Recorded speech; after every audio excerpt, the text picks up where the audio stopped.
Look at the incredible Mount Hood National Forest. We're here in Tilly Jane Ski Trail, ascending towards our close majestic friend, Mount Hood. As you can see straight ahead in her majestic marshmallowy goodness. First segment is 2.6 miles and 1,900 foot elevation gain up to Tilly Jane Cabin, known as Tilly Jane A-Frame. It's the style of cabin, A-Frame cabin. This is segment one of our hike today. Today is June 25th, 2022. Started about 5:45, 30 minutes after sunrise. But mainly to beat the heat wave coming later today. Hiking in the 40s and 50s with wind chill.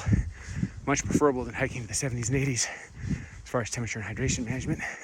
Once we get up to Tilly Jane A-Frame, we're gonna turn and check out Tilly Jane Campground, the guard station, cross over to Cloud Cap Inn, Cloud Cap Saddle Campground, keep going on to Timberline Loop, go down a canyon to Eliot Branch River as our turnaround point.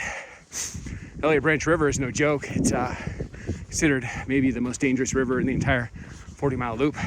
It's got ropes and ice cold glacial melt. People do unfortunately pass away there. We will definitely not be attempting to fjord it today. There'd be no reason to do that.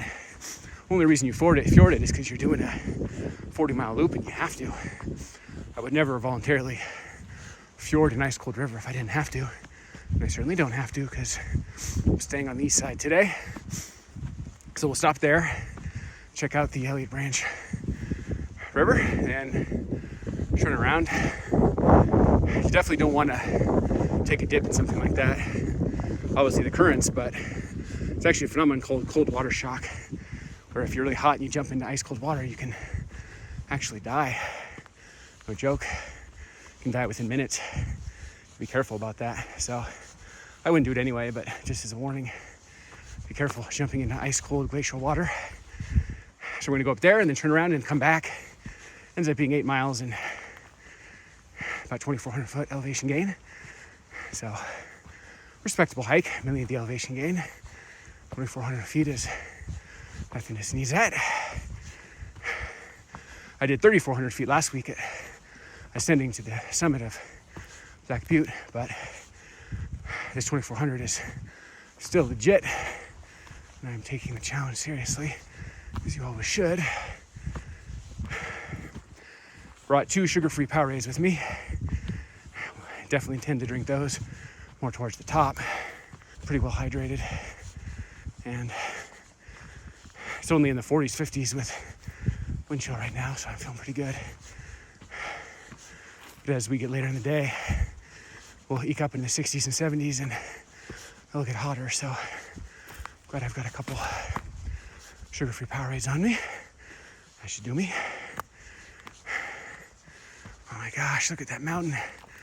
11,249 feet. Tallest mountain in the great state of Oregon. And all her majestic marshmallow goodness. And we're getting closer with every step. 0 to 1,000 is easy. 1,000 to 2,000 is moderate. 2,000 to 3,000 is hard. And 3,000 to 4,000 is very hard. Should just say 3,000 plus.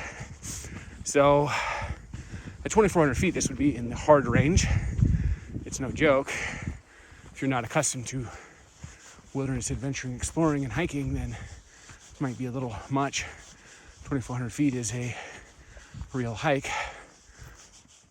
That is the challenging part of this hike today. The elevation gain, more so than the 8 miles. As I said, the 8 miles is pretty basic. Last week I did Black Butte. I did the old historic trail, the long version, ascended to the summit. That was 9.8 miles and 3,400 feet, so 2 more miles and 1,000 more feet elevation gain. So that was harder than this. It's nice to do that one and then this one, because this one will be tiring, but not as bad as that one. It's all relative, I suppose. But nevertheless, I'm still taking this one seriously. This is a legit hike.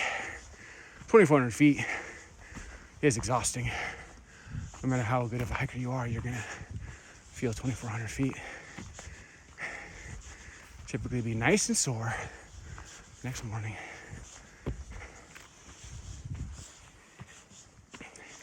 Look at these direct mountain views. It's one of the benefits of the burnout is you get wide open, expansive views. I mean, look at this vast burnout from fires. If this was, I watch my step, if this was a fully bloomed old growth forest, then we wouldn't even be able to see the mountain right now. Depending on how high the canopy was, maybe the very tip of it, but because of the burnout, the straight money shot on the mountain the entire way. So can't complain about that. It's mighty Mount Hood, majestic, 11,249 feet tall, tallest mountain in the great state of Oregon. We love Mount Hood. Cool thing, where I live in Central Oregon in Madras, it's only about an hour north from my house, so I can come here all the time, enjoy the beauty of the area. I would say the area we're entering soon, not quite there yet, but the Timberline Loop. It's a 40-mile loop all the way around. It's an incredible mountain. One of the two premier backpacking trips in the state of Oregon. If you were coming to Oregon and you were backpacking, you only had a couple trips in you for time or whatever the case may be, I would recommend Timberline Loop and Broken Top. Both loops. If you could do those two, you'll have captured a lot of the highlights of Oregon. Broken Top down in Central Oregon, kind of across from Mount Bachelor. The natural Broken Top Loop captures 4 of my favorite 6 hikes in the whole Three Sisters Wilderness area, so it's kind of a highlight hike, and it's a loop, so you don't have to reverse course. And yeah, that's like shorter than this one. This one's about 40 miles to do the full proper Timberline Loop. Quite beautiful. A lot of people do it in 3 or 4 nights. A lot of river and creek fording, but in fact, the hardest one to fjord is the river we're going to be walking right up to today, Eliot Branch. It's glacier cold, and it's got ropes and stuff, and it can have a pretty heavy flow, so it's no joke. You got to take crossing Eliot Branch seriously. People have unfortunately died doing it, so you got to know your limits and respect nature.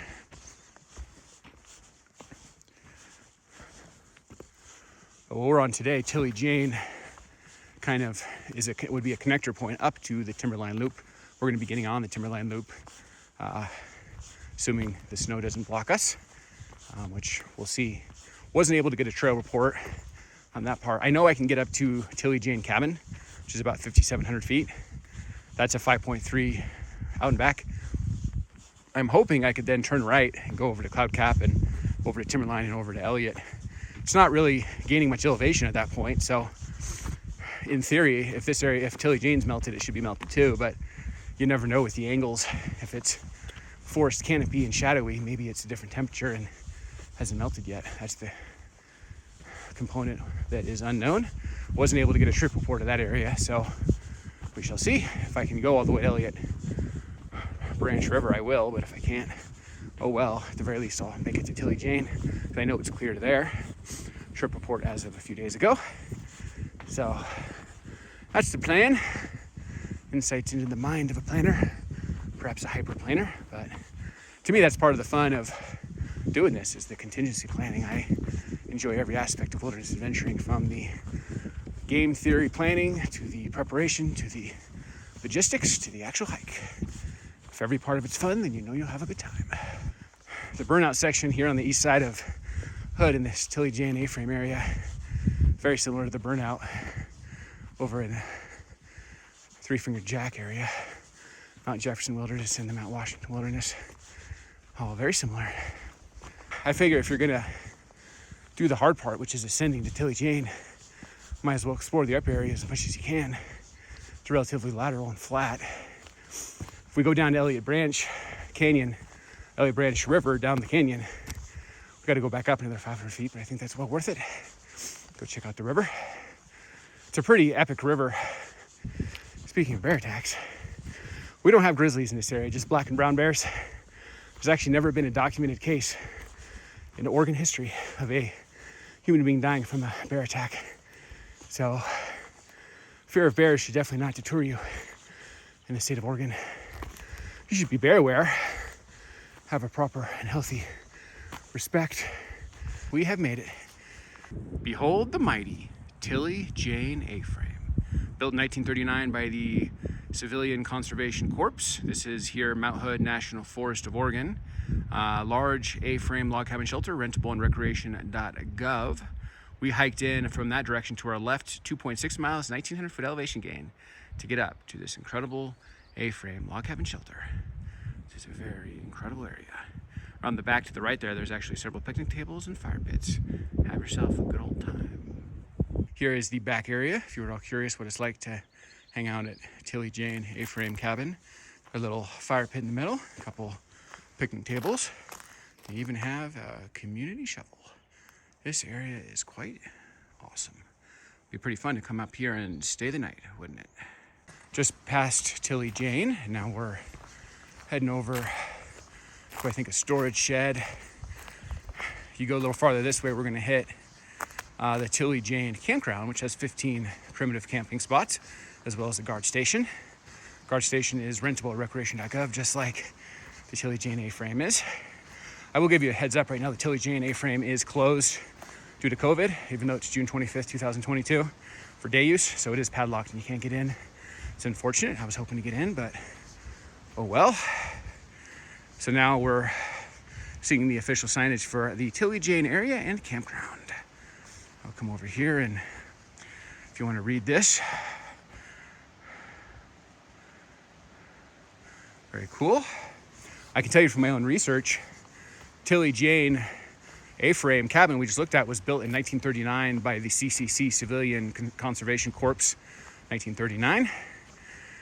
There's an area half a mile away called Cloud Cap Inn that was built by William Ladd and his lawyer and his wife, Tilly Jane. And that's where Tilly Jane Creek, and ultimately this Tilly Jane A-frame cabin, got their name from. William Ladd's wife, guy who built Cloud Cap, and that was in 1889. And kind of just seeing what this area does. We're kind of right on the outskirts of Timberline Loop. So this is kind of this wouldn't generally be the place you would access to Timberline Loop, because there's ways to get up to it that's a lot less elevation, but this is an access point. Now I was hoping to hike over to Cloud Cap Inn and check out Cloud Cap Saddle Campground, and then ultimately go over to Timberline Loop and down to Eliot Branch River. We'll see if I can do that. This snow is looking kind of ominous. It might be too early in the season.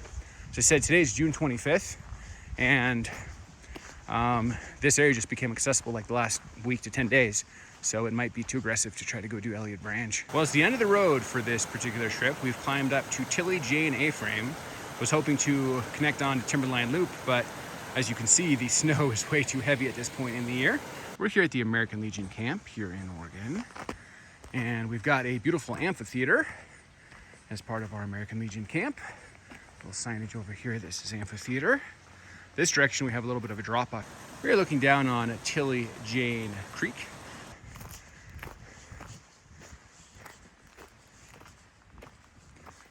As we descend Tilly Jane Trail here in Mount Hood National Forest, Oregon, just hiked up and looked at the beautiful Tilly Jane A-frame log cabin shelter, as well as the cool amphitheater. But that was the end of the road for us, because it was snowy from that point on, and unfortunately I was planning on trying to get over to Cloud Cap Inn and campground, and even over to Eliot Branch River on Timberline Loop, and that was all for naught. Best laid plans. That's why you make contingency plans, because they don't always work out. That area is a wall of snow, and I even debated bringing my yak tracks, but ultimately decided against it, because it seemed like if it was going to be snowy, it would be too uneven to even use yak tracks, and I was correct about that. To use yak tracks, you really want more of a trail format with a steady depth of snow, and this was not that. This was piles and feet of snow, so unfortunately had to turn around today at Tilly Jane A-frame, so that's good intel for future reference. Today's June 25th. Around June 15th to June 20th, in that range is typically when it becomes accessible to get to Tilly Jane A-frame to begin with, because of the exposed ridgeline it is on, but it is not possible to go past that in the end of June area. So if you just want to get to Tilly Jane A-frame and call it a day, then great hike to do end of June. But if you have designs to go farther, you will have to wait till later in the season for accessibility. So now we are descending the 2.6 miles and 1,900 feet. It's always kind of funny because people dread the uphill, which is obviously the harder part, but you're actually much more likely to get injured on the way down than you are on the way up. Your legs get kind of rubbery and you get an autopilot, and maybe your mind shifts to what you want to do back once you get back to the car. And it's pretty easy to turn an ankle, so actually have to increase your situational awareness on the way down and take it slow. Slow and steady wins the race. You want to get down to the bottom safely.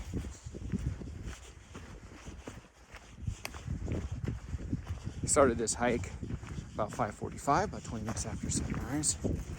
Today was a low of 53, which is about what it was when we started. It's supposed to be a high of 73. We will have evacuated the premises as long before it gets up into the higher part of the day.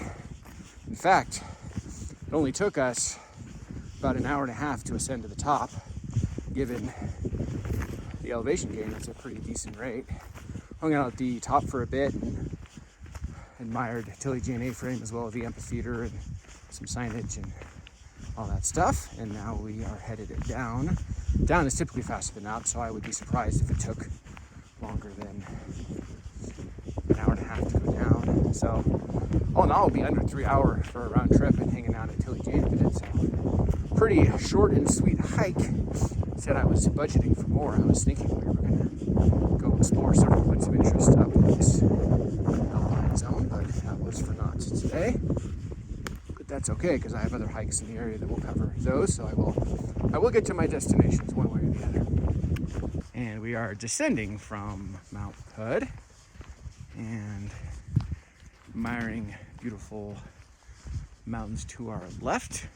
Got the beautiful Jefferson, and we are continuing to descend.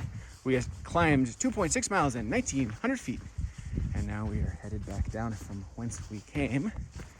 Today is June 25th, 2022. We were not able to go any past Tilly Jane A-frame and Amphitheater, unfortunately, because of the snow melt. But nevertheless, still quite worth doing. It's a burnout area, so there's no mosquitoes here at the end of June, which is a premium because this is the height of mosquito season. So if you are looking for a high-quality alpine hike, some breathtaking mountain views, I think Tilly Jane might be the hike for you.